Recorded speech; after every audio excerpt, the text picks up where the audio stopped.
everyone. Welcome to Moments with Monika, a podcast where I engage in reflections on life, love, and learning. My background in early childhood studies is a lens that often shapes my views and reflections. I tend to understand the world as highly impacted by children, families, and individuals, as well as the policies, beliefs, and communities in which they live, love, work, and play. I see it as a reciprocal relationship. Join me in challenging and expanding my thinking through the help of others to live a more reflective life. You can find more of my work and what inspires me at monikaobermeyer.com. Let's get started, shall we?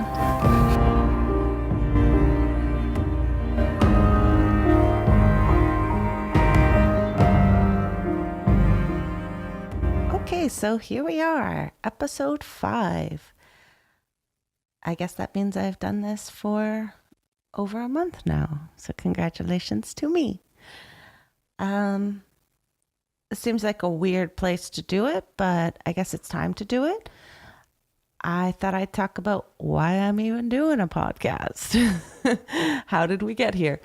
So overall, so far, it seems like this podcast is focused on the field of early childhood research, parenting, families, children. And I guess that's where I started out thinking this would go. But I also had intentions to be about more than that. And I think that will come. But I think there will always be this heart in children and their families. When I do reflecting on what I've talked about so far and what I want to talk about in the future or who I want to have on the show, I often come back to early childhood or family support. I know that my primary interest is to speak to people who I already know, who are amazing and have so much wisdom and really just, I think, can benefit from having a platform and sharing their expertise. And a lot of the people I know are in the field of early childhood. But a lot of other people are in other fields who are close to me, but also work with people. And I think that it's all connected. So the show will go there at some point, but nonetheless, I think this heart of early childhood will always stay. And I think upon reflecting, I think apparently all I do is think, because I've said it like 8 times, but to me, there's like 4 main reasons that I came up with. That's kind of like, I guess, my purpose with the show and why I want to keep some vein of early childhood included. So the first is that I think the research and the literature and the information of early childhood is so profoundly important. Not because my field is any more important than any other field, but because we've all experienced early childhood, and what happens in those years, we know has such a large impact on who we become. And I know it's really hard to think about as an adult, like what happened in my first 5 years impacts who I am, but there's also power in it. So without revealing too much of my history, because that's not what this episode is about, but in my first 5 years, for example, my parents separated. Well, my parents had me, then they got married, then they separated. My parents were young. And some of that got wired into who I am. And so when you understand the nature of those impacts, not just the negative, but the positive, then I can understand myself better. So understanding the childhood research not only helps us understand the children we have in front of us, but it helps us understand people. But I also think that early childhood and those years of the children that exist now, we have so much more information and science and research than we've ever had before. And we can really predict and support and change the way that we do things for future generations. So that's number one. I think early childhood matters profoundly. Number two, early childhood is also an issue for everyone. Because of the money that we put into early childhood, it affects everything in our economy. So many studies have come out, many studies show different things in terms of the actual dollar figures, but on average, it's estimated that for every dollar spent in the early childhood years, the 0 to 5 years, that we gain $4 to $10 for our society saved. What does that mean? Basically, that means that by supporting children in those years, we are saving money on future costs, future things like healthcare, social assistance, mental health treatments, incarceration, crime rates, all sorts of different things that can be sort of prevented in childhood from occurring in adolescence. Perhaps one day I'll do a show on that because that is so fascinating, and I'll probably do lots of shows on it, but that's definitely my number two reason why early childhood needs to be a part of this podcast at all times. Not every episode, but I'm sure it will probably always come up, because the money that we spend here in these early years is not just about somebody who has children, or not just about the children. It is about our public policies. It is about the way our government spends money. It is about prevention instead of dealing with problems later. I posted a new blog this week. No, it was last week. And like one of my favorite quotes I put right in the beginning, and it's easier to build strong children than repair broken men. And that's what we're doing with our dollars. So that matters to everybody. So number one, early childhood matters profoundly. And number two, our dollars and the impact of how we do preventative as opposed to after effect medicine and treatment is an issue for everyone, and for government policies, and for people. And then number three, I think it's time to step out of our silos, as well as break down information for the general public. So there are podcasts on early childhood, but the people that are listening to these are probably primarily in the field. And the problem that I see is we're very good at talking to each other in the field about what we know and what we've learned, and we share immensely, and we're a very curious bunch, and we do all sorts of our own inquisitive learning and bouncing ideas and passing along information within our field. But if you step out of the field, the average person doesn't know this science. The average person doesn't know these impacts. It's just not getting out to the public the way it should be. And maybe it's getting out to parents who are having a child that young, but then after that, we're not still sharing that information. And it's not information that should be isolated to people who work with children and families that under 5, and to people who have children under 5. This should be common information for everyone.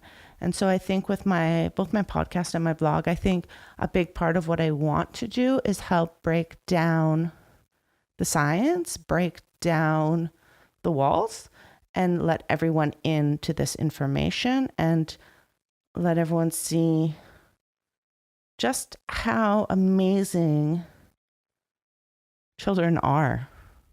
Their brains, the science, the way they learn, the way they grow. We can learn so much from them. They're fascinating. And we know so much more. And I think, there's a lot of things that have been passed down from family to family, and old beliefs and old things that some over time research has shown is not true. And some over time research has shown is true. And I think there's beauty in that, in recognizing the things that we can move past and recognizing the things that we've been doing for generations that actually have now validity based on research. And everyone should have access to that information. So one was early childhood matters profoundly. 2 was our dollars spent on early childhood matter. And number 3 was stepping out of our silos and breaking down the barriers to the information. And then last, I think the ultimate reason that I do and always probably will talk about early childhood is because it's what I know. And that has 2 pieces. I talk about what I know because that's what I'm good at, what I'm comfortable with, and what I love. It's my passion.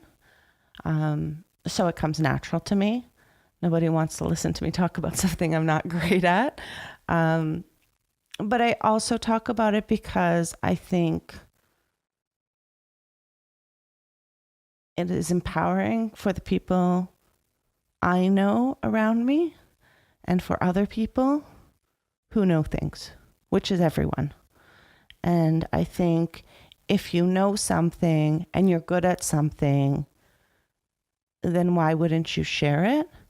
And it's terrifying. I sit in front of this microphone often by myself and wonder who's going to listen to this or who cares what I say, but it doesn't matter. It's somebody listens. The stats tell me that people listen. And even if only it's like my friends listening, then maybe that's the push that they need to also put out into the world the thing that they know and the thing that they're good at. So I think there's beauty in doing what you know and you love and following that passion and sharing it. I don't think that we're meant to hold it all in. It's almost like selfish to not take the risk in a sense, even though it's terrifying to take the risk. And I think there's lots of people, lots of amazing people with lots of ideas and lots of things that can be shared and changed in their own way that can be put out into the world. I don't necessarily talk about anything that I have discovered myself or like that I'm the primary researcher on groundbreaking information, but maybe the way I say it or the way I describe it might connect with somebody, might ignite a fire in someone, might spark a new interest. And it really doesn't matter if it's been said before, because everybody puts their own spin on things.